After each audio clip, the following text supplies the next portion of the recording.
Hiya guys, right, it's Cody back again, dropping yet another video. Right guys, as promised, we're going to be doing an interview with a former prisoner who's also served 5 years in Broadmoor. We're joined on the line now by Wayne. How you doing, Wayne? You alright? Hello, Cody. I'm fine, thanks, mate. You okay? Yeah, good, Wayne. I'm good, man. So, right, let's get to it, Wayne. So, obviously, we know you've been in prison. We know like other things, but before all that started, let's start with your childhood and stuff. Oh, yeah, I did have I had a bit of an up and down childhood, really. Had a bit of a abusive, not sexually abusive childhood, but violently. My dad was really, really violent, and to my mum, to me and my sister, and I grew up just learning how not to be, if you know what I mean. Like I learned all the stuff that I shouldn't be learning at an early age, and it took me down the wrong path later in life, but. Yeah, it's just like childhood should be like you should be happy and content in childhood, but I was scared and frightened in childhood, and I hearing my mum and my sister being, it wasn't nice, and it affected me later in life, which I go into about in a minute. So but, what you talking though? Like are you talking mental abuse? You talking physical? You talking? Oh, so I'm talking physical and mentally. Like, for instance, say you at a dinner table and your elbows would be on the table. My old man would have gone mental at that, But like what you talking? Like just like absolutely levering you, battering your mum, battering your sister, battering you, like constant. Yeah, not me so much, because it's my mum mostly. My mum took most of the brunt of it. But you witnessed that, obviously. Yeah, I witnessed it, but I had to go to boarding school. When I was 8, I got expelled from infant school, because I went to infant school, obviously, and then I got expelled when I was 8, because what was happening at home, I took it into class, and I was being disruptive and being unruly, so they couldn't cope with me, so they sent me away to boarding school for a place of maladjusted children with behavioural problems and stuff. And because I wasn't at home, I felt guilty leaving my mum behind and not being able to do anything. But being at boarding school is supposed to help you, but boarding school was the worst ever place I've been in my life, because that's when the worst ever thing in my life happened to me. I got raped and I got sexually abused in boarding school when I was 8, and it nearly finished me. Honest to God, what was going on at home and what's going on at school, I just couldn't cope with life, and I was only 8 at the time, remember, and I just had this horrible fucking bloke. I didn't cope too well. Are you talking from other kids? Are you talking from the tutors and stuff, the teachers and stuff? No, yeah, it was a housemaster. He's doing 14 years in prison now, so he's got his come up. The housemaster. That was like. So what you're talking sexual abuse, like rapes, like repeatedly by the same person? It was repeatedly raped, but it went on for about. It started and stopped straight. It didn't stop straight away. It went on for about. Because when I used to have holidays, he used to come to my house, and my mum and dad said, "Oh yeah, go out with him, okay." And I've been saying, I feel a bit sick, or I feel a bit. But I didn't want to tell my mum, because he made sure that if I told my mum or my dad that they would disown me, they wouldn't believe me, they wouldn't like me, and they'll call me a liar. And he said, if you want to see your family, do you know what I mean? Like the blackmail, or like emotional blackmail sort of thing. Right? Yeah, that's it. Yeah, it's just what them fuckers do. Just to see it down. They prey on you, and they take advantage, and that's what boarding schools should be for people who want help, who need help, to go. We're vulnerable, that's why we're there, not to be abused by people who should know better, who shouldn't be abusing you, who should be helping you. Do you know what I mean? Not getting the sick pleasure what they done to me and to other people up there. It's disgusting, absolutely disgusting. But was happening? Do you know what I mean? Was happening to how many people were in the? Was it in like a dorm or things like that? Well, I had two friends, both the same name, But all three of us ended up in prison for different offences, no sexual offences though. Yeah, of course. But my other friend, he was in a prison, and he hanged himself. I only found out by a member of family said, "Oh, you've so-and-so hanged himself in prison."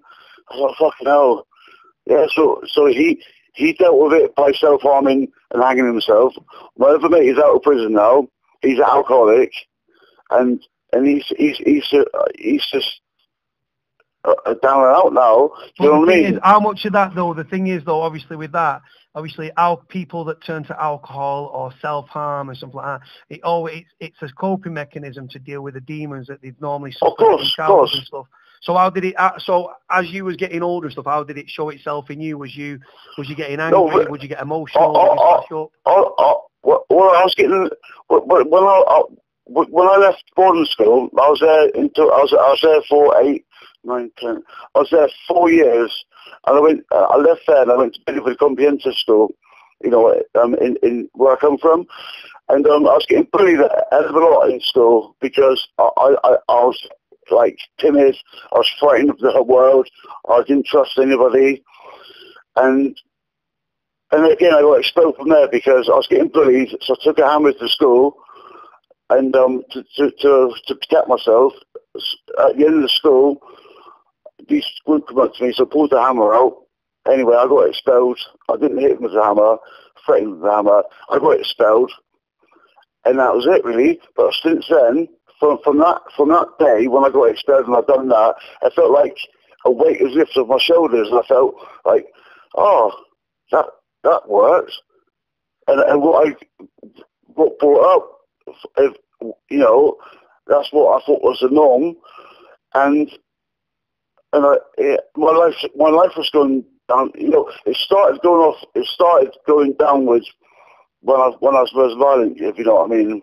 But the thing is, that violence and stuff, it sounds like, obviously, because just like many of us and stuff that have been through like physical and emotional like trauma as children and stuff, because obviously behavior is learned and you become a product of your environment. So yeah. After you took that hammer to school and stuff like that to protect yourself, and you realized that, listen, people are not going to mess with me, and then if you learned then that rather than being a victim, that violence is a way to show your emotions and stuff. And then from there, at what age was you now? And like, when did it first get into trouble with the police? And how did it show itself, like your emotions and stuff, anger? When did it come out? My first trouble with the police when I was 17. I was living in my own flat. And it's a sort of police officer actually. That my first ever arrest. Because I was walking into my flat. It was my birthday. It was February, and I had a lot of cars for me because we went around the pubs and all that when I was drinking at the time. My finger wasn't out of control by then. I didn't know I had a drink problem, but I get into that in a minute. But that was your coping mechanism again, the alcohol and stuff like that. So why did this copper just cop for all the emotion? No, did he manhandle you? He just wanted to stop me, just find out where I was going because it was late, and he took the cards with me. And he made a comment about me being fearful dyslexic or something, or joking. And as soon as he said it, I turned around and hit him. And then he made up for assistance, and the police come, arrested me. But luckily, I only got a caution for that. Luckily, I only got a caution for that. So at this time, he wasn't. So at this time, he was just drinking. He wasn't self-harming or anything like that. No, not at this time. But 12. Oh, sorry, I missed that. When I was 12, yeah, I was 12 or 13. I felt like that's when I think I took my first ever suicide attempt, because what was happening at school and my home life, it's a bit of a blur. I can't really remember the exact dates and times because of course, yeah. But like, how did you try to attempt to take your own life? There's obviously many different ways and stuff like. How did you? I know. Sorry, but that attempt was an overdose, paracetamol or not medication, but paracetamol and drink. Yeah. At what date did it become apparent that you had like severe mental health issues? Was you aware of it, or were you just getting on with life at this moment and stuff and so on? Oh no, to be truthful, I didn't know I had mental health problems until much later in life when I went to prison and stuff. That's when I found out I had what was it? 18 is when my life started to go right down track. 18 to 21 when I was took off the street. So 18, I've become an alcoholic, and then really bad at using amphetamine, really bad psychosis, really bad paranoia due to the drugs and the drink, fighting, self-harm, like cutting my arms. My arms are like a map. They're just covered in scars. It's like I feel really embarrassed still today.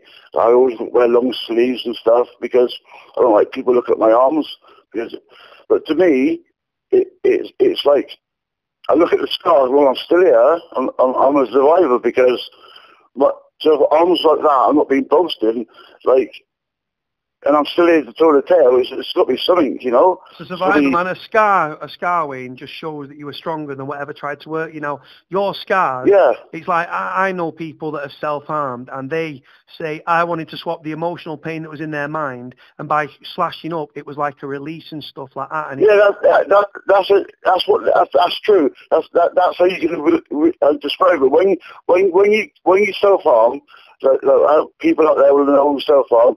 When you cut yourself, you see that blood, and you think, you get that ultimate, because the blood comes out, and it's like, it's just like, it's like, you know, like I'm doing a Coke bottle, and it goes like that, and it comes out. It's like I use the analogy of this, like grabbing a bottle of Coke and every time you've got a problem, it's like smashing it off the wall. And then eventually, when you actually open it, you let that little, you let that emotion out, and that's your release. Some people anger, some people get emotional, some people slash up, some people just assault people. Yeah, when I self-harm, when I was really self-harming, like at least once a month, going to hospital, getting stitched up and that, tendons stuck together, glued up and stitched up, stapled and all that. And I thought, I've always got that release, but then I didn't get that no more from it. I didn't get that release from self-harming. The only way I got that release then was when I used to get into fights. When I used to get in a fight, I started getting hit just so I would feel something. So I would feel, I don't know, it might be a cliche, but feel it like I feel alive, you know, like, and then I'll fight back, and then. Yeah, do you know what I'm trying to say? I put it like it's because you're so used to feeling pain. When someone's trying to hurt you and stuff, that's what you're used to. It's the norm. Like, and you're like, and you take it. And stuff like that.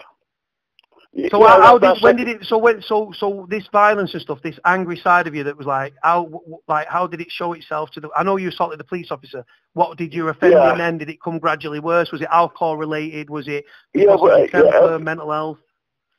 Yeah, because I was drinking a lot, and me and drink.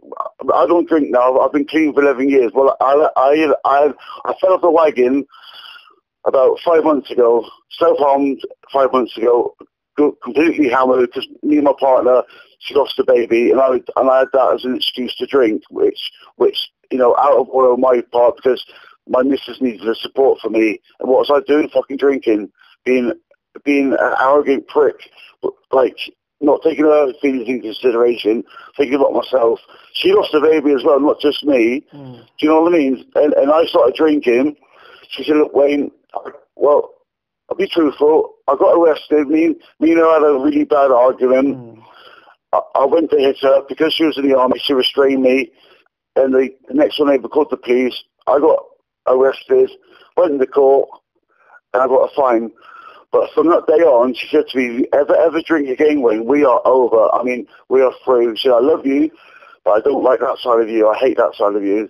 And it made me think, the one person in my life who I love and what's good in my life, I can lose it for a drink. No, not at all. No, so that's not going to happen. So if we go, so after you'd assaulted this cop when you're 17, how did it? When was the next time you was arrested, and what were your offences like? Was it did you get let off a lot? The judge took into consideration. Yeah, I was in court. I was in court quite a lot for criminal damage, being drunk, breaking things, just assaults, couple common assaults, couple ABHs, actual bodily harm. Was you getting any sort of mental health help at this time? Was you being referred to the mental health units or? No, like no, doctors? it was still under the radar. My mental health at the minute, it was still under the radar. No, I didn't know. Nobody knew I had mental health problems at the minute. Into the time when I was 21, skipping a few years now. Yeah. When I was 21, I had a really, really violent crime, which I got attempted murder charge, but dropped in the end to section 18 with intent, which carries the same sentence, but they dropped it for a lesser charge. But I'm not going to go into detail, but all I'll say, it brought back stuff from my childhood.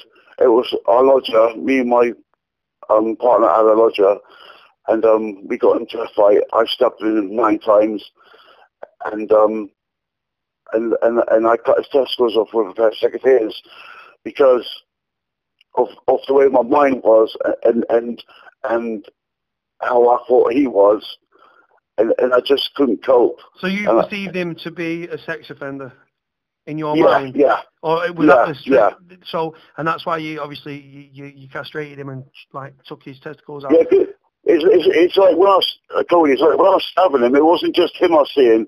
His face kept changing into different people who hurt me in my life. Do you know what I mean? It sounds like this was your breaking point, where it's like this is where you knew that there was an issue. Oh, definitely. That's when. Then I got arrested, went on remand, first time in my life. Goes into prison, shitting myself, not knowing what I'm going to expect, not knowing what's going to be in front of me. And I'll tell you the most lonely sound, Cody, is that door shutting for the first time. So where was you? So you was at a Crown Court. You were sentenced. Yeah. Which prison did you get sent to from that court? Well, I've got sent into Exeter prison because that's my local jail, Exeter remand. Yeah. And I got December. I got sentenced. I got arrested. April '98. I got my 9 years, and then from there I went to Dartmoor prison in Devon, and during this time I had to go on something called a violent offenders course for 12 months because they said I was diagnosed as PD then, personality disorder. They said it was mixed, like antisocial, paranoid traits, psychopathic traits, and this, and a few of OCD, ADHD. I got tested for ADHD. I've got that as well. The OCD got recognised. So I had a few mental illnesses diagnosed at that time. How was it? As you now, obviously, so you're in Dartmoor prison. You was on remand at Exeter, then you got moved to Dartmoor. You're in Dartmoor prison. These mental health issues now that they've come to the forefront, they've been diagnosed. They were getting worse, Corey. Every day I was in prison, I felt myself getting worse, and I kept seeing the doctor, like the psychiatrist. They got me to see a psychiatrist. Yeah, psychiatrist. That's the right word. Yeah, that's the one. Psychologist. You got psychologist. Psychiatrist, one who prescribes medication. Yeah. First of all, they put me on Prozac. The American one, the drug is supposed to make you happy and laughing, made me want to commit suicide and self-harm. So they took me off that. Then they put me on Lordactyl, you know, the liquid cost, the liquid, Lordactyl, I forget the proper name of it now. Quetiapine. Anyway, that made me really fat, and I couldn't get an erection, so I couldn't masturbate when I was in my cell. Mm. So they took me off that. Then they put me on citalopram. That sort of worked. Then they put me on venlafaxine with citalopram. Both together, yeah, lovely. Sort of took the edge away.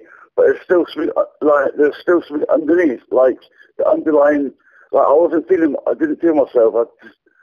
I How did you, Wayne, as a man that's now suffering mental health issues now, locked in this cell behind your doors? Was you placed in was you in a double cell? Was you high risk and placed in a single cell? No, because Dartmoor, when I was there anyway, it was all single cells, and A wing, A wing, B wing, C wing. C wing back then had no toilets in your cells. They had the old-fashioned buckets. B wing was the drug-free wing, which was where all the drugs were. Fucking stupid, isn't it? Yeah. And then you had B wing, yeah, B wing, and you had F and G, the non-strings, and they were bigger. As you go on the exercise yard in Dartmoor, F and G wings are these huge buildings looking over to the gym, and yeah, there's those of them there. What was you going through?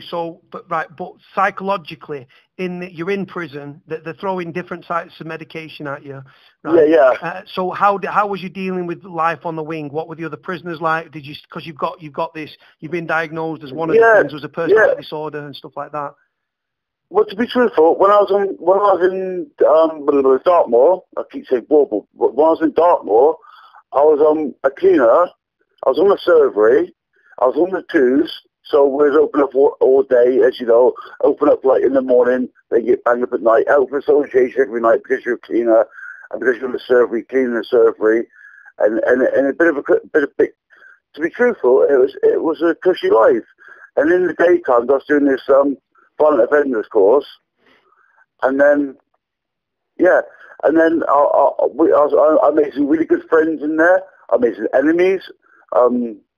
But yeah, I've had arguments. I've had laughs. I've cried. I laughed. You know, people when you're down, people pick you up, and when they're down, you go and have a cup of coffee and a fag with them, have a laugh and a chat, and we're all back on the, you know. But and then I became a listener. I become a listener. A listener just for the subscribers, just so they know. Sorry. How would you explain what a listener is in prison? How would you explain that to someone that doesn't know? Well, a listener is a trained Samaritan. A Samaritan is like, for like, say I wanted to talk to somebody now and there's nobody about, I can ring Samaritans up and they're at the end of the phone. So like a counsellor. So like a counsellor.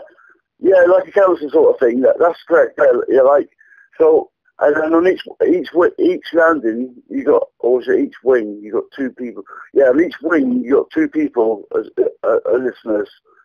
And I was listen. I've done that for about 6 months. The reason it's so short because the bloke I was listening. No, I've got it completely mixed up. I'm Cody. I was a listener. It's all good. Sorry, I was a listener. Not because I remember the person I'm talking about. He only just come in, so it was a different prison than I was a listener in Exeter. Sorry, before I went to. Sorry, it was before I went to Dartmoor. It's cool, man. It's not like it doesn't matter about dates and stuff. No, it's cool, man. So a listener is someone. Obviously, I know that, but I'm talking about the subscribers. You were trained by Samaritans inside the prison to be a counsellor, sort of people that are feeling down, suicidal, depressed. They can speak to you. And you can like listen to their problems and stuff and help them and give them advice and try and help them as much as you can, like a shoulder to cry on sort of support. Yeah. But and there's this person, a while, a young offender, you know, like under 21, not in a prison, but not allowed to mix with, you know, silly, really, not allowed to mix with. Yeah. Well, I can understand why, because some people pray and don't they? You get some perverts in prison who slip through the net and they end up on the main. And they, you know what I mean. Yeah. And then I saw him. He was a bit scared, a bit frightened. How old? So he's a while. So between the age of 18 and 21. How old was he? About 19. About 19, coming up 20. Yeah. 19, coming up 20. So I got really, really like I've seen him quite often. Like we call me out. We go and have a coffee and a fag, have a chat. Thought he's getting better. Next morning, the door opens and Screw comes in, he goes, oh, so-and-so, God bless him, who you see, who you've been seeing, that's like he's hanged himself. And he told me that, shut the door. That was it. Told me that, shut the door. What the fuck? How did that affect you, that another man that you've been supporting had taken his own life in prison and then the screws popped the door, told you, and then just locked you off and then gone back to doing what he was doing? I felt probably useless. I felt probably useless. How does that affect? Because you're battling your own mental health issues. You've just been told that somewhat you've attempted suicide yourself, and then you've just been told that this young lad who you've been a pillar of strength to has tragically taken his own life in that prison. To be truthful, I cried. I cried, broke down in tears. Because in Exeter, sorry, that's where I got mixed up. So in Exeter, I was a cleaner as well, and my cellmate, he was a listener as well. And honestly, I broke down, and he's seen them a couple of times as well, because each night he rose up, one on, one off, one on, one off. So when I wasn't on, my mate would go. Anyway, yes. So, but we had a whip round the wing, and we sent a big bouquet and wreath to the family. Yeah. So. See, this is the thing. Yeah.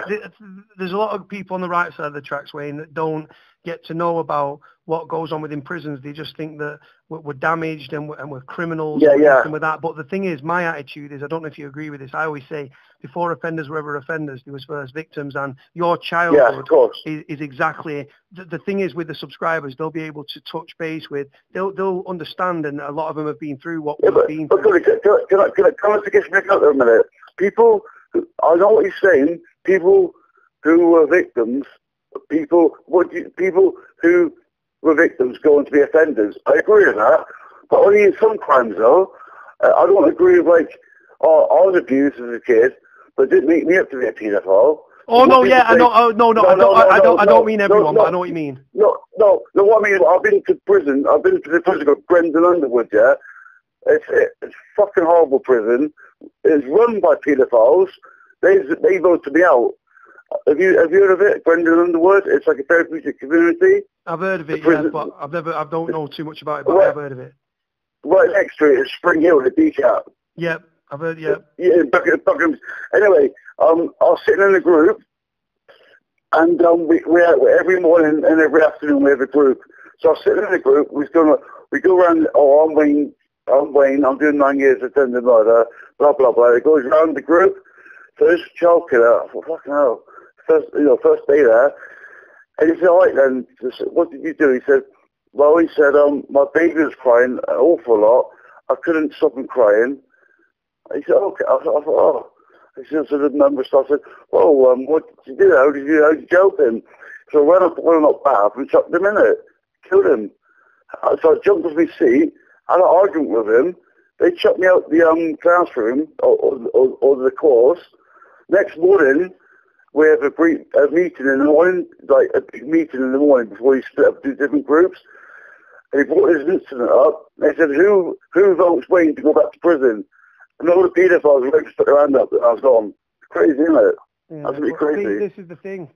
This is the thing, Wayne. It's absolutely crazy. And the thing is, like, obviously, through you being in prison, I can imagine because the thing is, when you take a mentally ill man that had not been diagnosed at this point and then put him in prison where they're sticking labels on the left, right and centre and they was throwing medication down you and stuff, how did you deal with the day-to-day life? Like, whilst you was in prison, what was your lowest moment when you was in prison, for example?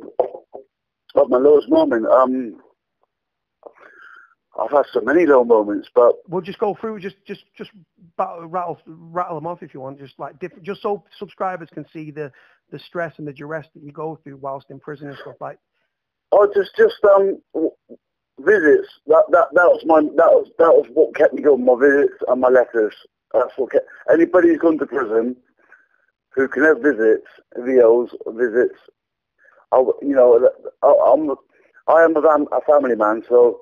I used to love visiting my mum, my sister, my nephews and all that. That's what kept me going. But the lowest point must have been when I was in Dartmoor. There was a lot of drugs in Dartmoor, and I became a really bad heroin addict in Dartmoor. Yeah. And I was on A wing, and then because I was on the cleaners and we had to, regular drug tests, I got the sack, put on basic.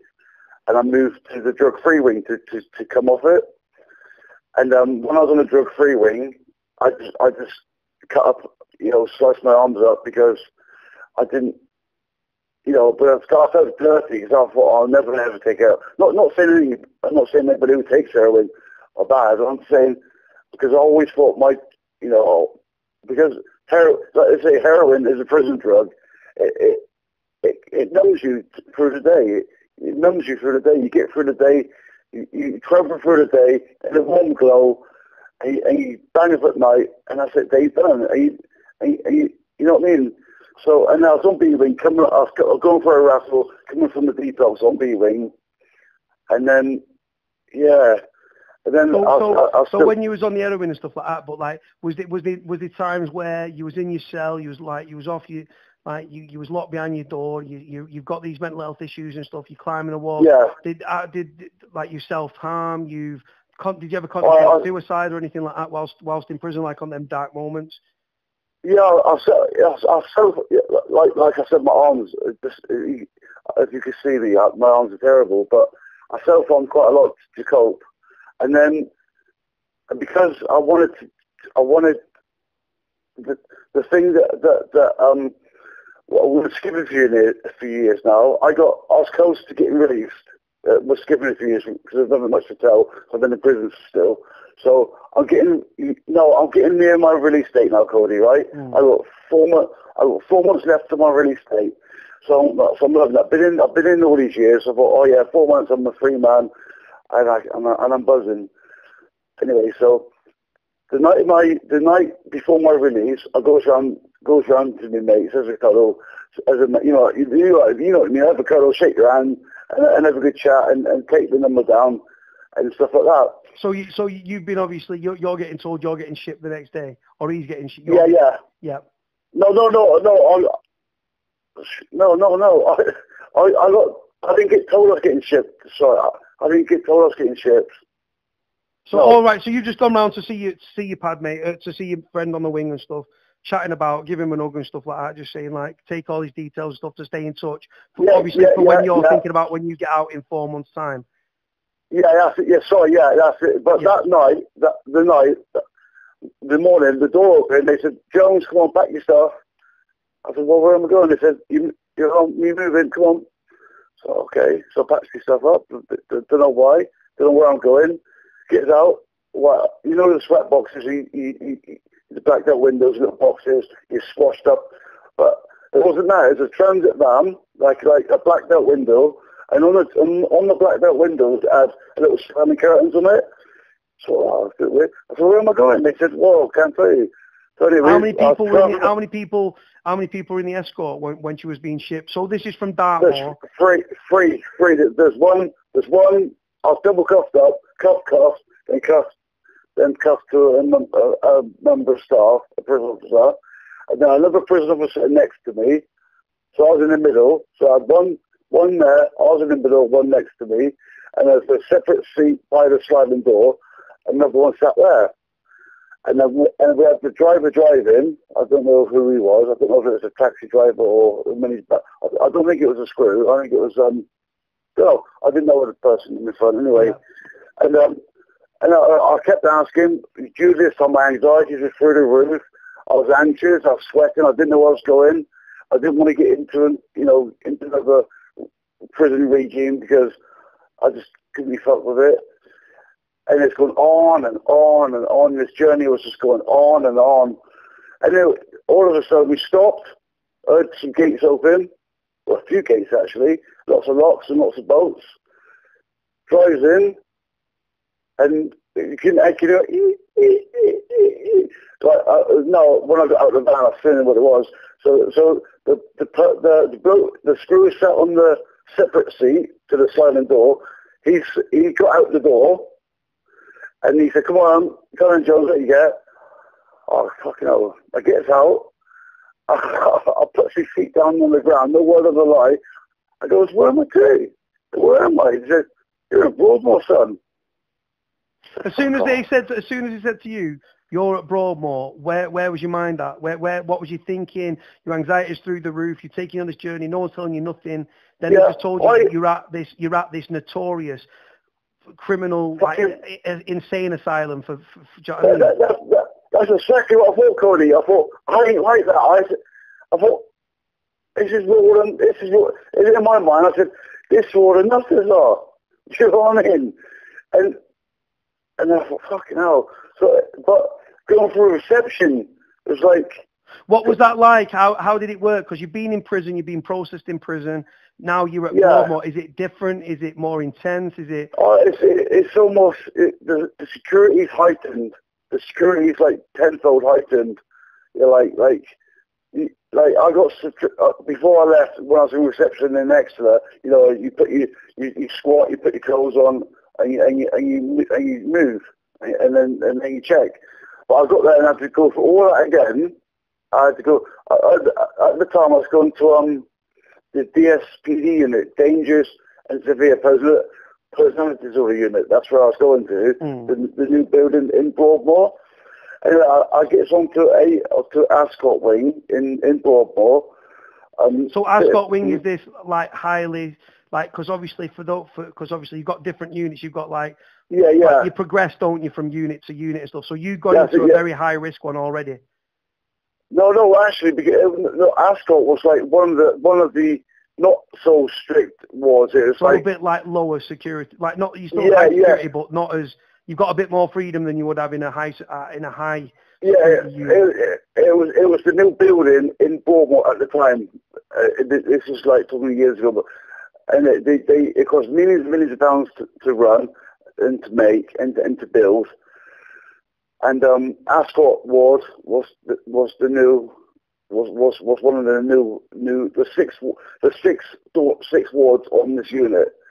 Six, you know what I mean? Like two and two. Yeah. There was Ascot, Canterbury, all after racehorses anyway. All at that part of it.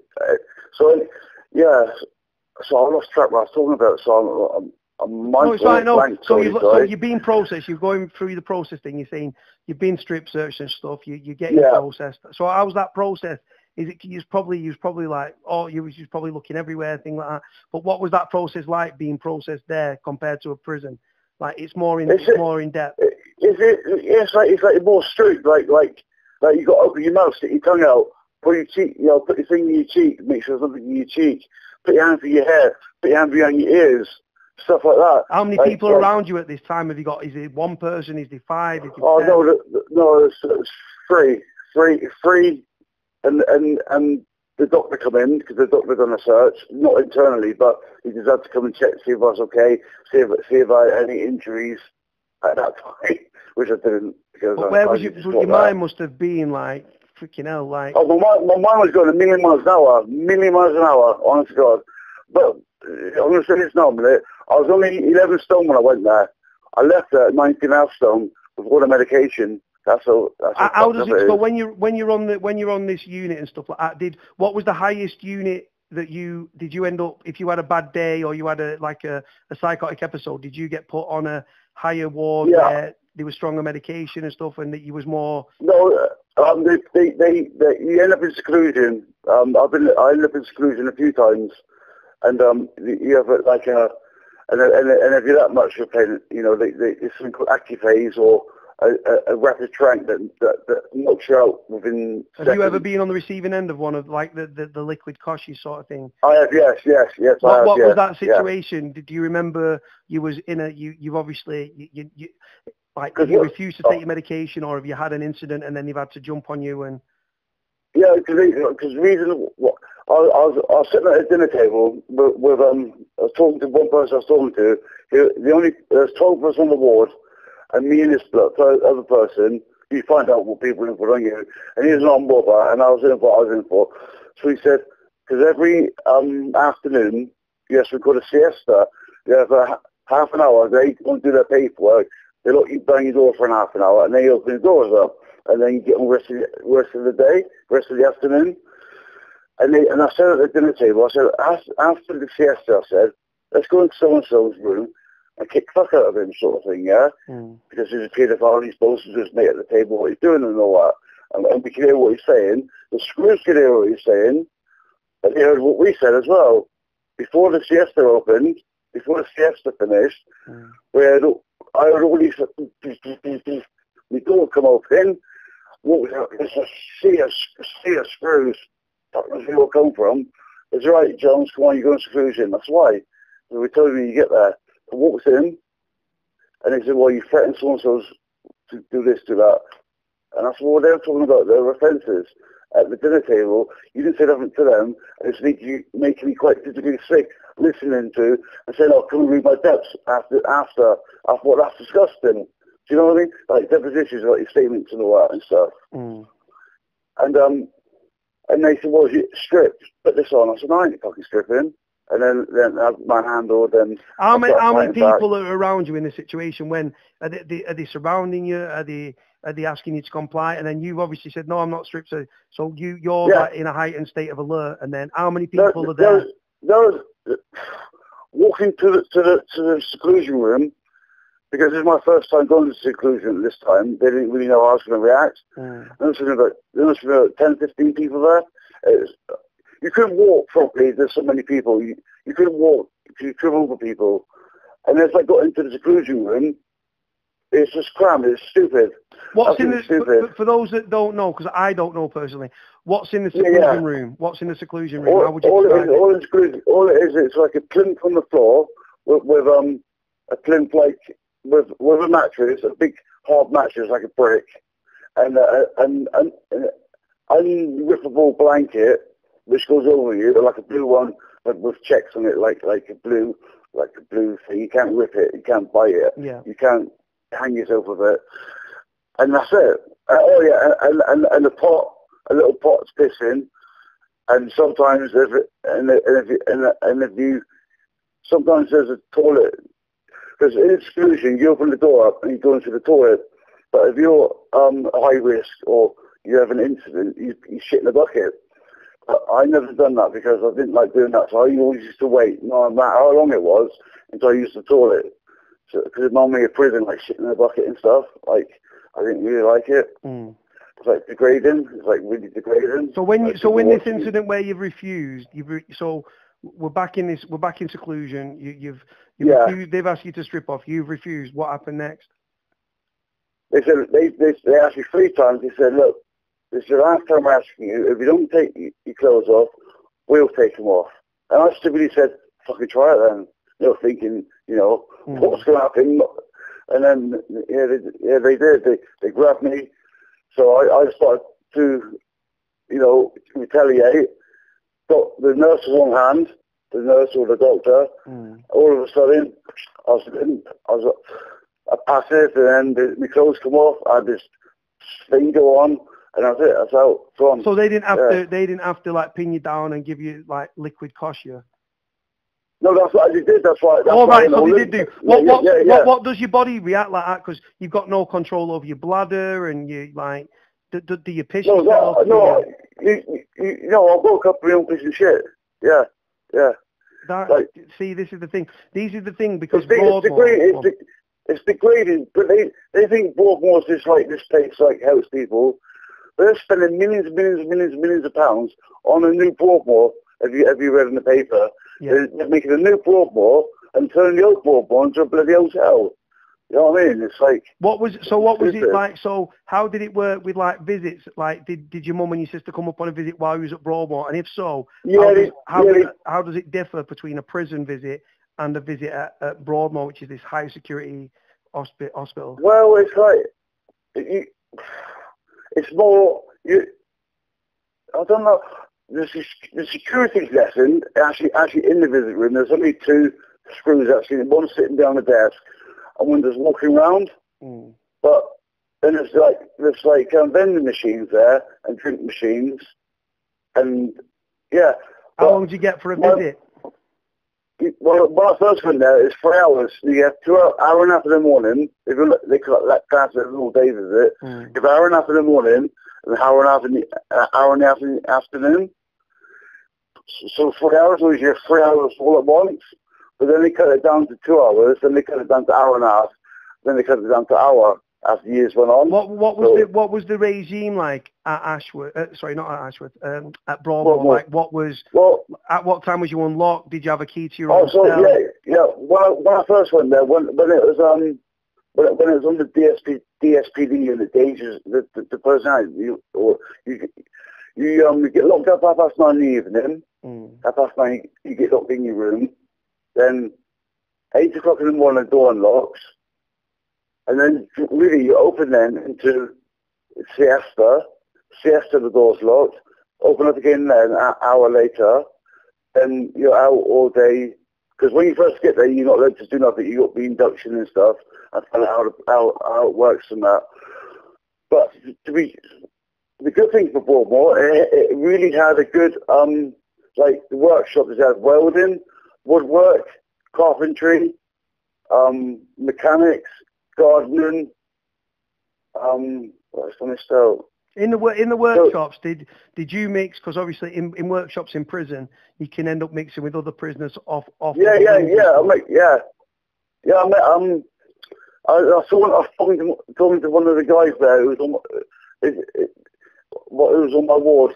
I said, I've been here a while. I said, which is Yorkshire Ripper to then? He went, it's behind you. I looked behind me, and he's sitting behind me, Peter Sutcliffe. So like one eye, big fat chap. Go on. Because in the photo, people will think he's like he is in this photo, like the moustache and the trim beard and the goatee and all that. But no, he's not like that. He's like really, really, really big guy. He's got a big scar on his face. He's got one eye because he's been attacked. But yeah, so did you speak to because for the subscribers and stuff, Peter Sutcliffe is the Yorkshire Ripper, the serial killer. He's currently in Franklin Prison, but he was in Broadmoor at the time as Wayne. So did you have any interaction with Sutcliffe? No, I didn't. No, I just said, all right, hello. That's it. And he went, all right, all right, lad, or something like that. But yeah, I didn't so sit down and have a problem. You just said hello to him and stuff. Who else? Is there any other notorious inmates or high-profile inmates that you came across? Not really, I'll come across, but actually on his ward there was the Black Panther was there. I forget his name now. What's his proper name? It's not Robert. I don't think it's Robert Black. I think he was called something else, but I can't think who it is. Oh, that was the young brother, wasn't it? The young brother. Yeah. And you had he was that DJ guy as well, weren't he? He said that. Oh, Richard. I read in the paper. He's in prison again now. I read in the paper he raped someone from Bedford before he went to prison, and then he went to prison, and then he got done for his child on. Then he raped all these people. He was a DJ, and I was reading about him the other day, and it's like, fucking hell, I never knew any of that about him. He's crazy. You know but when you was in Broadmoor and you initially landed there and stuff, like what your emotions? Because you've got this paranoid personality disorder, you've got you've got all these different labels that people are putting on you. So you must have been very hypervigilant and very aware of your surroundings, because people can switch in an instant, and it's a very dangerous paranoid environment. I got attacked and I got stabbed in the mouth and stabbed in the head a few times, because I was on Canterbury ward. Because I'll backtrack. The DSPD unit got closed down because they couldn't run it, or they wasn't running it properly. So we all got moved to the old brick buildings like Canterbury and all that. So I was on Canterbury ward, and I was washing my cup one day in the kitchen, because you have China cups there and stuff like that. So I was washing my China cup. Somebody behind me said to me, I didn't really understand what he said, and as I turned around to see what he said, he stabbed me straight in the mouth with a pen, went straight to my lip, nearly knocked my tooth out, and stabbed me in the head a few times. Just randomly, just like not... Yeah, just randomly. He thought I was somebody I wasn't, or I thought I said something to him which I didn't, and then I went and got my face seen to and all that. And the next morning, I've seen the head doctor on the ward. He said, "You going to press charges?" I said, "No, not at all." And he said, "I do apologise for that." He said, "He slipped through the net. He should have been on a different ward. If he was on a high school ward, like acute for really fine people, and he come straight through to rehab ward, which shouldn't have happened, but it did. But mistakes happen, don't they? But yeah." What's the worst thing you've seen in prison? Or Broadmoor. What's the worst thing you've seen, like, in prison and in Broadmoor? Like, is it like really bad incidents you've seen and it's just like it stayed with you, or it was like, wow, like like it's blowing your mind a bit, like something? Yeah, it's funny. It wasn't in Broadmoor. It wasn't in Broadmoor. The scariest thing I've seen. It's like I first went to Exeter Prison when I got remanded, and I was on association, and the pool table there's a pool table. Is there two pool tables? On one pool table, I think. And anyway, and I was right at the other end of the association place, away from the telly. And all I heard was this high-pitched scream. I mean, a really blood-curdling high-pitched scream. And all of a sudden, I see this bloke run past me, and his face was peeling off. And what happened was, he had hot water and sugar mixed together, boiling water, chucked in his face, and his face was peeled off. And for days and days, I had nightmares about that, and it frightened me to death because I think this man is in prison. You know what I mean? Fucking hell. I mean, I know what he done wrong. He didn't pay a debt or something. You know what I mean? Like tobacco or whatever else he didn't pay for. So when this is the thing. So, but the thing is, have you ever been diagnosed with PTSD, Wayne, on top of your other diagnosis? Post-traumatic stress disorder. Yeah. Yeah, I had like certain smells bring stuff back to me, odour and tobacco and stuff like that. Does that take you back to prison? What, like, do you still have flashbacks to your childhood and stuff, or does the medication you're on now, does that nullify that? No, I've got anywhere where I smell old over, and it takes me back to the teacher's room, the head, because that's where he smoked. It's all open. As I walked into the room, that's where you can smell. Do you know what I mean? When you was in, so what's, obviously my subscribers, a lot of them have suffered mental health issues, a lot of them, and got different diagnoses and stuff. How many different medications have you taken in your life from what you've been through, whilst in prison, whilst in Broadmoor, what medication? Well, walk with me a minute, mate. I was just saying that.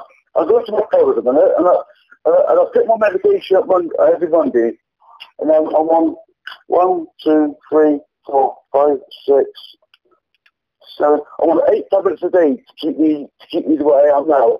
And without them tablets, I'd be a wreck. Honestly, what's the name of the medications? Like, are you on strong antipsychotic? The antipsychotic one is on 20 milligrams of olanzapine. That's quite a strong. Then I'm on an antidepressant, venlafaxine. That's 150 twice a day, so that's 300 milligrams once a day. Then bisoprolol, because I got bad stomach. And alot because I got ulcer. Propranolol is to lower my blood pressure, because when I get anxious and angry, I get high blood pressure. And Zolpidem is a higher strength than, it's higher than, there's no pass to get rid of it. And Zolpidem, there's another sleeping tablet before that one, but they put me on that and they kept me up for 2 days, so they changed it to that one. Also, I forget what that one's called now. That's 7.5 a tablet, or 15 milligram tablets, but I forget what it was now. What was the strongest medication mentally, like for your mental health that you've taken? I'm assuming it was in Broadmoor. And what was the one in Broadmoor that was like, they must have been dosing you up to the eyeballs? Yeah, I was on a depot, like a depot injection. Like I had it. It was Risperidone Consta, and it was. So that was injected into your arse, or? No, you can have it in your arse, or you have it in your arm, in your muscle. Did you take that? Was there ever a time where they said to you, right, come on, Wayne, you've got to have your medication, and you've refused, and they've had to take you down and had to forcibly inject you or anything? No, not for medication. No, I've always complied with medication, but when they said to me, no, sorry, they said because someone died. My dad rang me up I rang my dad up, and he told me that someone I know died. So I got off the phone. And I was a bit upset, and I said, look, someone in the family died, blah, blah, blah. Anyway, so I seen the doctor the next day. Without talking to me, he said, we'll put you on this. I said, no, I don't want medication. I just need to talk to somebody. He said, we ain't got enough time to do that. We do it to everybody. You know what I mean? So he said, take this. I said, I don't want to take that. But we had a bit of a talk. It went on for 3 hours. So I took it for about a week, and I come off it again. It's just to help me sleep a bit better in the night time. Mm-hmm. But yeah, instead of talking to you, they would have to give you medication. You know what I mean? Well, the pedophiles, they chemically castrate them. Yeah. The thing is though, Wayne, do you think, obviously, as someone, I was sexually abused by, so not to the extent that you were, but do you think that, like, whether it's a paedophile in Broadmoor or it's a paedophile in prison, do you think they can be rehabilitated, honestly? No. What do you think should happen to them? Obviously, chemical castration, once they're released, who's gonna foresee, who's gonna make sure that they take that medication? That they can't do. No one. No. What I think they should do. This is my view. Anybody who's been abused, put the abusers on one island. No. So you say you got this big island, right? You got all the monsters, and that, yeah. Mm. Then put a whole other woman on the island as well, with their eternal instinct. Mm. They'll soon sort of fuckers out. Give them all a bloody something in their hand to help them on the way. You know what I mean? They'll soon make. You know what I mean? Because women, I've got maternal instinct. You don't get many women sexual in this, do you? You do, but not as many as you do men. It seems to be mainly men, predominantly men that are sexual offenders and stuff. Wayne, when you was in prison and stuff, and when you was in Broadmoor, right? What were the side effects of the medication? Like, what was the worst side effects you've had from? Like, what drug gave you the worst side effects? Oh, sweating. No matter how cold it was or how hot it was, I had a towel wrapped around my neck 24 hours a day, soaking wet within an hour. I was just sweating. And another medication made my mouth go dry, like I couldn't swallow. I woke up in the morning, I had to get some water in my mouth to wish it around my mouth, swallow a drip of it to ease my throat, and then they put me on a side effect medication called Prozitidine. Have you heard of Prozitidine? They sound like strong meds. I'm sure the subscribers will know a lot of the medication you've used. I use certain ones, but not to the extent. You sound very powerful antipsychotics, these amongst other drugs. Yeah. That's that. Hey, Tony, that's why I don't drink. When I had a blip, like I said, when my partner lost our baby, I stupidly and selfishly started drinking, and all my family found out about it, and then they thought, oh no, he's going to earn one way, he's back to his normal self, he's back to his old ways, you know. But after the chat with Sally, I stopped. That's never looked back. Stop. That's it. She said she'll leave me. That stopped me doing it. You know what I mean? That stopped me doing it. If you didn't have Sally, where would you be now? Because if I didn't have Sally and the help and the support she gave me, I'd either be dead, an alcoholic, a dry addict, or be in prison. And if you didn't have Sally and stuff, would you have Would you have stopped taking the medication, and then you was unpredictable and you could have seriously hurt someone? Yeah, if I didn't have Sally and I didn't have what I had to lose, like now I've got all my family back, except for certain people in my family. They don't want we fell out and we don't know I don't know what's happening. But yeah, if I didn't have Sally, I wouldn't be in my flat now. I'll be kids on people's sofas. I won't be I'll be back to the same horrible person I was before I went to prison. So this lady, Sally, is sort of like, in many ways, like sort of saved your life. She's give you a focus. She's give you something to live for. She's balanced you out as well. Do you know what I mean? On top of the medication. That's what I think. Water. She's my rock, honest to God. My family, my auntie P, she says to me, we've been down a few times to see her, and she goes, Wayne, she is perfect. She is bloody lovely. My mum and sister met her Sally for the other day, a couple of weeks ago, and they love her. And they said, Wayne, Sally's the making of you, you know? She is the making of you. She's brilliant. They love her. Yeah. I think you said yesterday when we spoke, like the other day, you said like that you've changed for the better since you've met her and stuff. She's had a positive influence on you and your life. Oh, definitely. Yeah, absolutely, definitely. Yeah. My family can vouch for that. Hey, Cody, I give out for that. Bloody hell. This is what I mean. It's crazy, man. Like I say, the best. And the thing is, Wayne, there's no one else that deserves it more than you. Do you know what I mean? Things you've been through as well. I mean, like when you was in Broadmoor and stuff, and you was going backwards and forwards between these different like Canterbury units and stuff like that, and wards. Like, how did it come that you was like released from Broadmoor? Well, I was there for 4.5 years, and I've had tribunals. For people who don't know what a tribunal is, I went to a tribunal with a solicitor and your care team. They say, my solicitor says, why I should be going to RSU, a regional secure unit or medium secure unit. So in the end, because I was doing so well, I had no incidences, I was off my depot, I was on another medication instead of being injected, and they said, if you carry on like this for 6 more months, Wayne, you can go to a medium secure, which is, so I jumped all the hoops they asked me to jump through. 5 years later, 6 months later, I was there, and that's it. And I've been. So how long was you? How long when you was in the medium security? So how long was you in the medium security before you actually was a free man where you could go and do what you wanted and stuff? From start to finish, from being Broadmoor to out, took 10 years.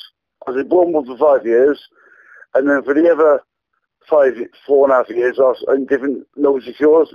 Then I come to where I am now in Devon, and I'm in my own flat now. I'm not under anybody now. I was on Mapper. I'm off Mapper now. That's mostly Asian Blood Protection. You was Mapper 3. I was. Then I was 2, then 1, then I come off. Yeah, you proved you're ready. The thing is as well, what I found interesting when we spoke the other day, and we've not touched on it now, is when you left Dartmoor, you was like you've got like just under 4 months. Yeah. Because you said you went to Broadmoor and you was in front of someone, and you said, like, what do you want to do while you're here? Sorry, I didn't tell you to describe it. I know.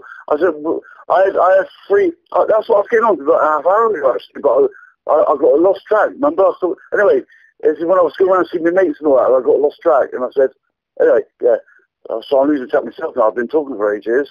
I didn't know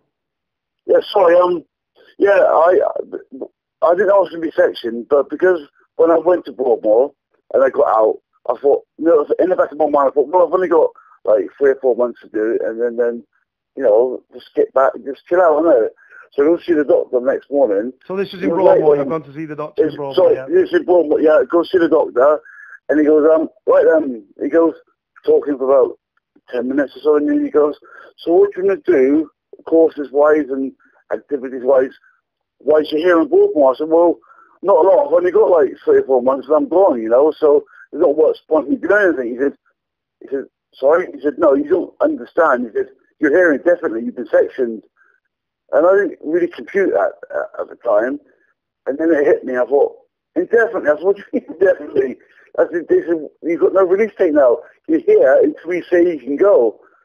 So if they say I'm not ready to go, I could be still there now if I carry on the way I was carrying on. I could never have been released there. Fucking scary, really. I'm telling you, man. So if someone was to say to you, right, tomorrow, Wayne, like hypothetical situation, tomorrow, Wayne, you've offended again, right, Wayne, you've got to, obviously you wouldn't have a choice, but would you rather go back to prison or would you rather go back to somewhere like Dartmoor? Not Dartmoor, fucking Broadmoor. Prison. Why is that? Why would you prefer a prison over Broadmoor? Because if I don't have a life sentence, I've got a release date. In hospital, you don't have release dates. You're there indefinitely until they deem you well enough to be released. But if you were to serve, say it wasn't indefinite at Broadmoor, and would you prefer Broadmoor or would you prefer prison? No, prison. Honestly, I know where I stand in prison. You know what to expect in prison. In the hospitals, the doctors they change their mind, then the staff change their mind. Then it's just. Did Broadmoor take a toll on you psychologically with the medication, with the fact of you putting a paranoid person with a paranoid personality disorder and many other things in a place where it's little things become, you don't know what's going through these people's minds. They don't think how we think. Do you know what I mean? It's like when I went to the low secure, I had to have counselling for So what I went through in Broadmoor and how I felt in Broadmoor, I had to have counselling to help me get out over Broadmoor, if you know what I mean. Do you know what I mean? I had to have counselling to get over it. Yeah. I find it strange, right? In prison, if you went to, obviously you've been in prison, and obviously like, paedophiles are segregated from general population for the most part. But the thing is, in Broadmoor, you're sharing units with people convicted of rape, sexual abuse. Next door neighbours, so fucking something your dinner table could be. Do you know what I mean? It's like, it's not good. Not good at all. Yeah. So what activities would go on? Sorry, in the news, they say, in the news when they talk about Broadmoor, paedophiles, rapists, murderers, that's what they say. They don't say any other offenders. Yeah. So when you say you're in Broadmoor, they think you're either one of them three things. A murderer, rapist, or a paedophile. That's what they say when they go there. But it's not. It's people attempted murder, there's arson, there's assault, there's all sorts of people there. Not just them three kind of people. Like you said yourself, armed robbers and things like that, do you know what I mean? Yeah, armed robbers, Robert Black, he was an armed robber. He was there, you know? That's what I mean. This is the thing. I think they think that it's the worst of the worst, but the thing is, I wonder how many of these people that have ended up in Broadmoor are actually, like, how much of it stems from their childhood because the mental, physical and emotional abuse they suffered growing up, do you know what I mean? I mean, you wouldn't wish what you've been through on your worst no, not at all, no. Even though we had a bad childhood, I love my dad to pieces, you know. He's a different person now. I'm a different person now. Everybody changes, but not paedophiles. They don't change. Do you know what I mean? My attitude, you know I always say, and you might have seen it in the vlogs where I say with sex offenders, if you go to prison attracted to men, you'll leave attracted to men. You go to prison attracted to women, you leave attracted to women. You go to prison attracted to children, you will leave sexually attracted to children. And the longer they're in prison, them sexual urges increase.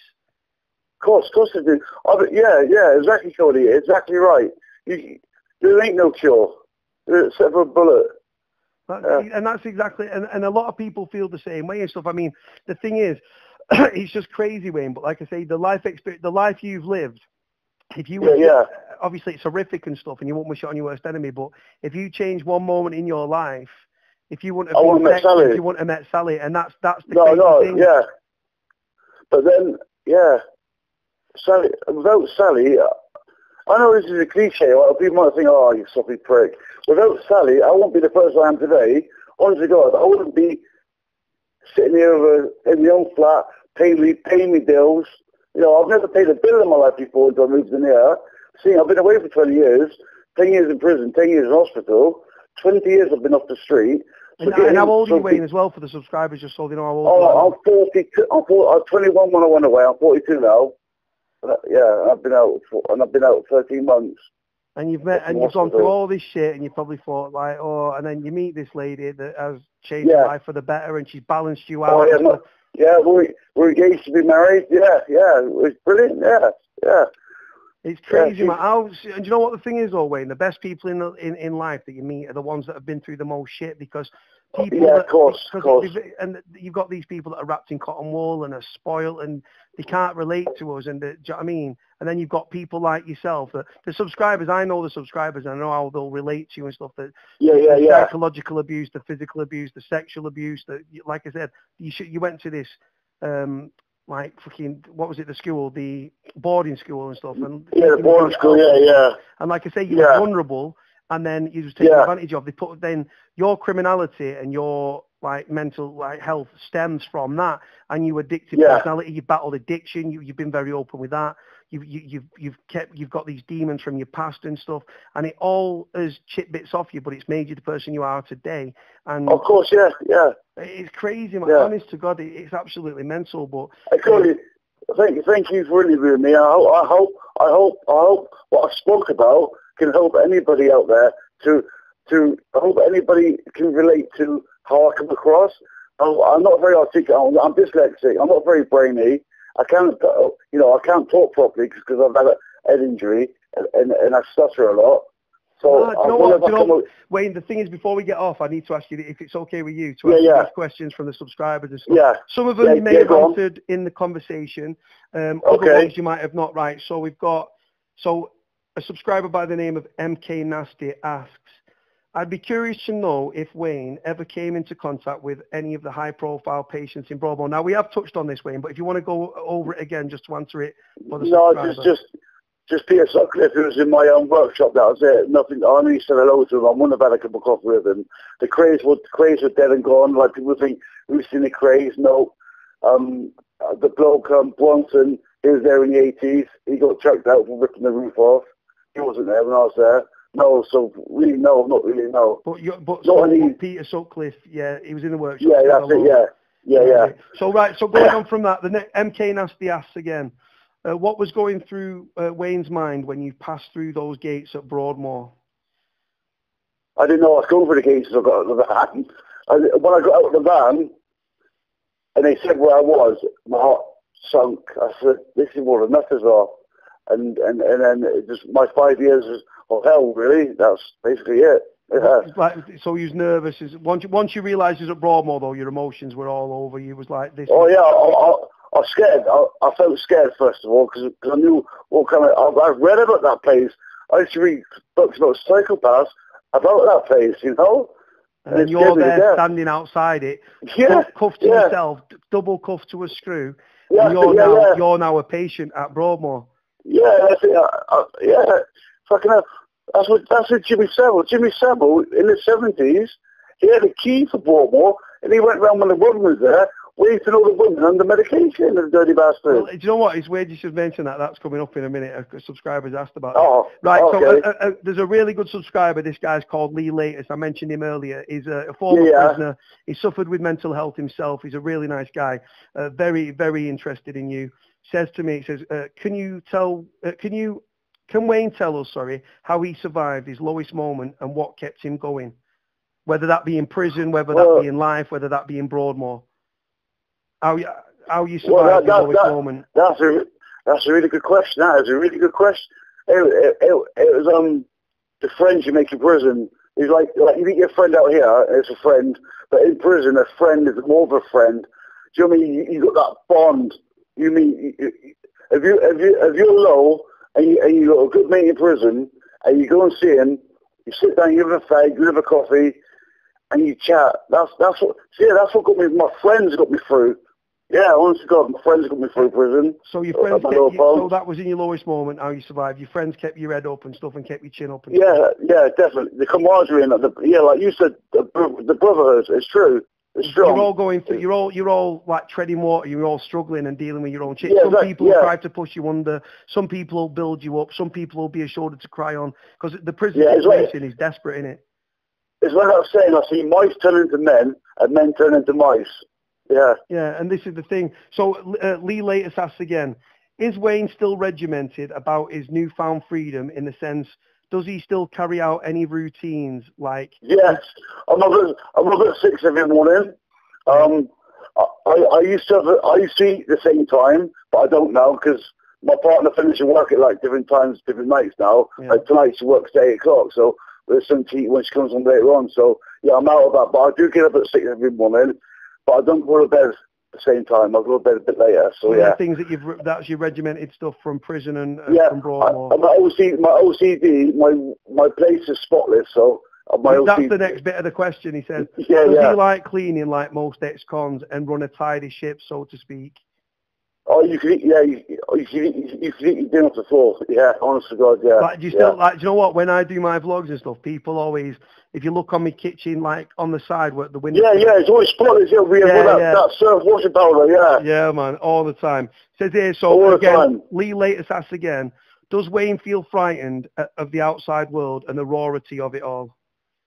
No, not at all. No, not what I've been through in life, in prison, in hospital.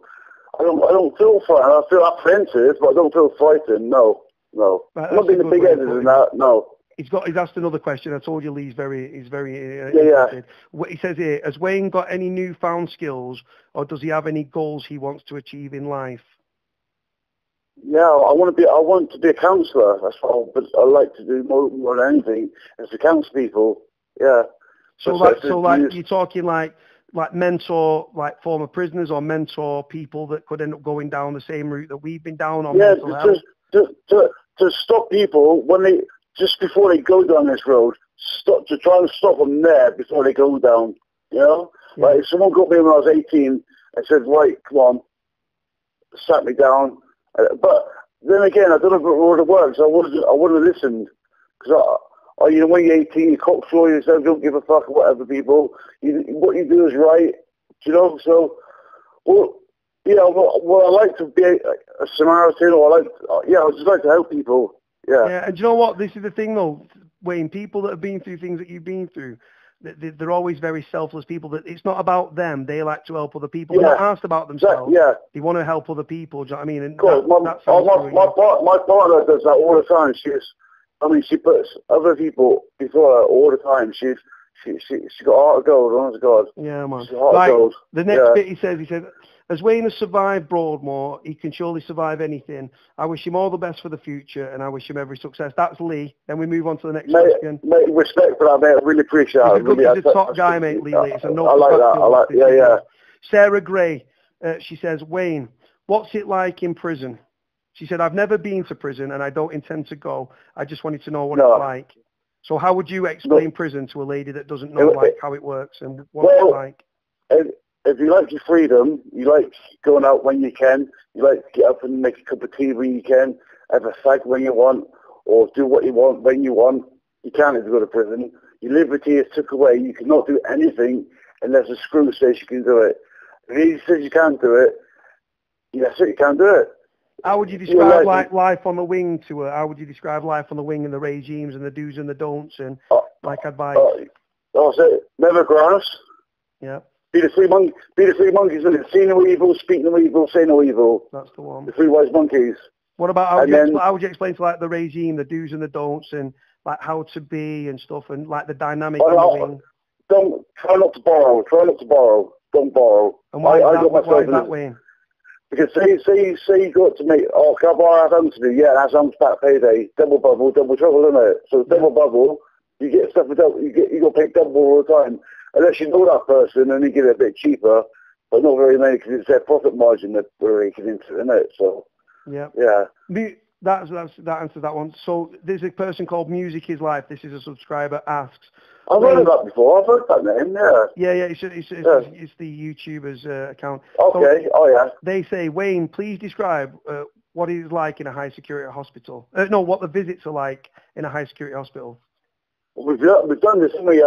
It's more. There's only two staff in there, one behind the desk and one walking around. But there's only it's a lot more laid back. You don't have. I don't know. Yeah, I don't know. There's only like 4 people at a time on a visit as well. So it's not like a prison visit. It's smaller and it's more intimate. Smaller. Yeah. So that's correct. Yeah. So we touched on that. We've covered that anyway. So there's Music is Life asks again, Wayne, if you refuse to take your medication orally in Broadmoor, can they forcibly inject you with a different level of medication? They can, yes, yeah. And that happens regularly on a regular basis. A lot of people who are mad. Oh, I'm well. I don't need my medication. Yeah, you do. And next thing you know, they're being chased around the wing, and they get restrained and jabbed, and that's it. They're asleep. And that's it. Yep. Music is Life asks again, Wayne, are patients using illicit drugs in the hospital? So you're talking obviously heroin, coke. Yeah. They said if so, what drugs are being used? Well, you know what? In Broadmoor, never seen any drugs. Never seen any drugs like that. You know, I can't imagine it's like a Cat A prison. Cat A prisons that there's still drugs about, but with Broadmoor and stuff like that, like I say, I think they want to see if people get drugs into the prison, and if so, what are they? Yeah, no, I've not. The 5 years I was there, I didn't see any. No, none at all. But we're saying that the only police I've seen Subutex in one hospital. That was it. That's the only hospital I've seen drugs in. Was that a medium? That was a medium. Yeah, that's medium. Yeah. Yeah, so that's that one. Mr. Golden V asks, and this is about Jimmy Savile. He said, I heard that Jimmy Savile had the keys to Broadmoor and was friends with a Yorkshire Ripper. Can I ask Wayne if he had any experience or knows anything about this? No, I wasn't even born at the time. But you alluded to the fact that you'd heard that like. Oh yeah, only it was in the papers and what the staff used to talk about. Yeah. This is the hold on, Mr. V again. Hold on. No, can't think of a name. This person asked. Sorry, I was thinking. Then it says it does Wayne feel that in Broadmoor they are given drugs for their mental health issues, but in huge doses, it suppresses feelings, emotions, and more importantly, the urge to lose their temper and maybe fight or cause trouble. And how difficult did he find it to adjust when he got better and was released? So how did you find it upon release and stuff like that? But obviously you went to a medium security. Yeah, I went to medium security. I had to go through all high, medium, low. I had to go through all of it. So you spent 5 years in Broadmoor and then 5 years working your way from medium to down to low level. And all the way, everyone the medication I read this 1 minute ago, that's been reduced from a lot of medication. So remember, I was 19.5 stone when I came out of Broadmoor. You've seen the photo of me now. I'm 14 stone now, so I'm back to my normal shape again now. So it's quite hard, but I don't know. If you can bear with it, you'd be okay. Honestly, yeah. If you was going to give advice to someone that's like, say they've got a trial coming up in 3 months' time and they're potentially looking at a stretch in prison, what advice would you give to them, Wayne, that might end up in prison for the first time through your experiences? What would you say to them? Oh, I don't know. It's what I said before. Like, never steal at anybody's cell because pastry is hated. What about like smoking and stuff like that? If they're dependent on cigarettes and stuff with the smoking. There's no smoking in prison. So if say I was going to prison in 3 months' time, I'll give up smoking now. I would honestly give up now because when you're in there and you're behind that door and you go give up on day one and the door shuts and all you're doing for 12 hours is pacing up and down, please try to stop before you go in, isn't it? Because we spoke about this the other day. When you was behind your door, right? Obviously, the biggest thing I say to people, the most dangerous thing in prison, isn't other prisoners, isn't the weapons and stuff like that, isn't spice. It's your own mind because it can take you to dark places. How did you, when they're behind the door, does different things to some people watch TV? How did you? I wrote poetry. Yeah, I wrote poetry.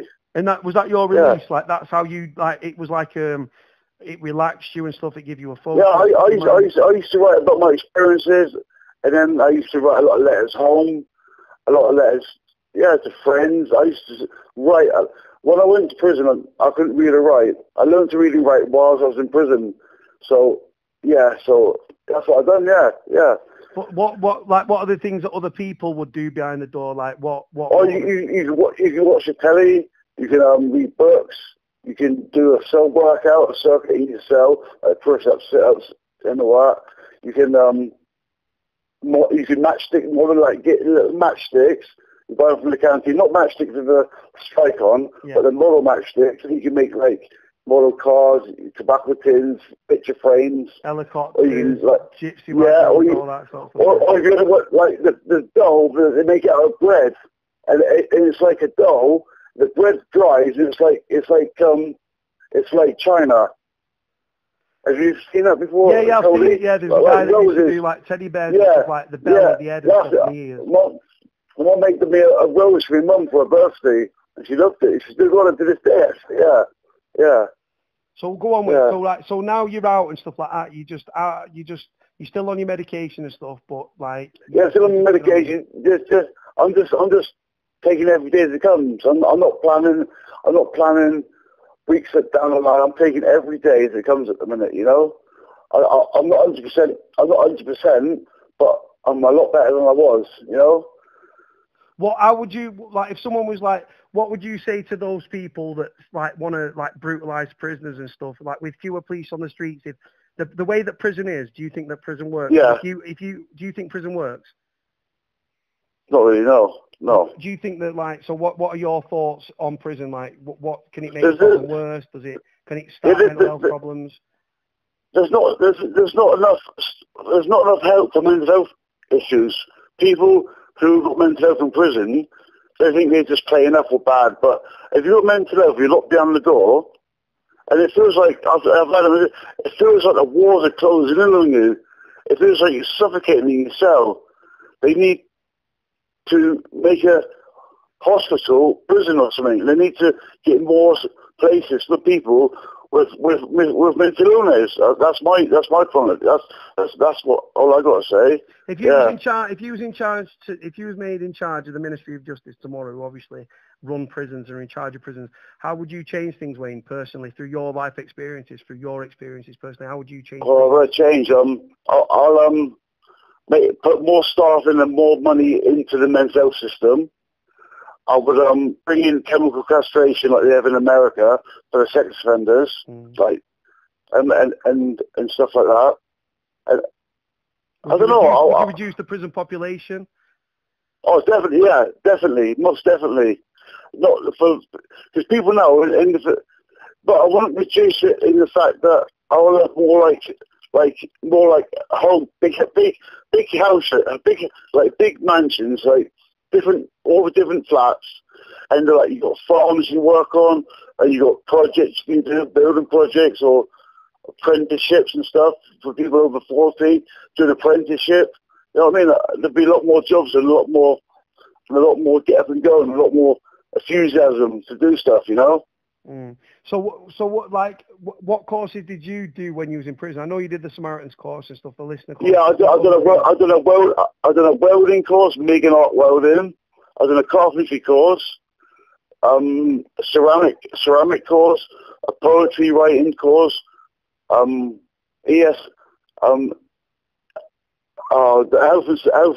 health and hygiene certificate for the surgery. I had to do that twice. Yeah. My first one ran out. Cleaning, how to use manual handling and stuff like that, and how to use the buffer, polishing the floor, stripping it, polishing it, making it back to shiny again. I've done quite a lot actually. Yeah. This is the thing, and when the thing is, what was powerful is like the fact that you was battling your own mental health problems, and you still became a listener, and still because by speaking to these people, that these prisoners that open up. And they're telling, some of them just keep it to themselves, and sadly they take their life. But then when they're telling you the problems, the ones that do speak out, you're taking on their baggage, emotional baggage, and you're battling your own demons and stuff. That's a powerful thing, that. It did affect me because I wasn't ready in my mind to help myself really. I was still self-harming with wearing long sleeves to see people, even though I got fresh cuts under my sleeve. Do you know what I mean? Yeah.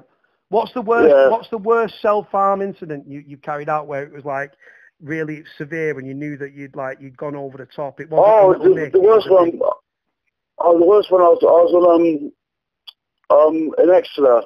I had enough one day, and I went in the morning to say, "Oh, can I get some razors, please? You know the chuckable razors, the yellow ones." Yeah, the disposal ones. Yeah. Yeah.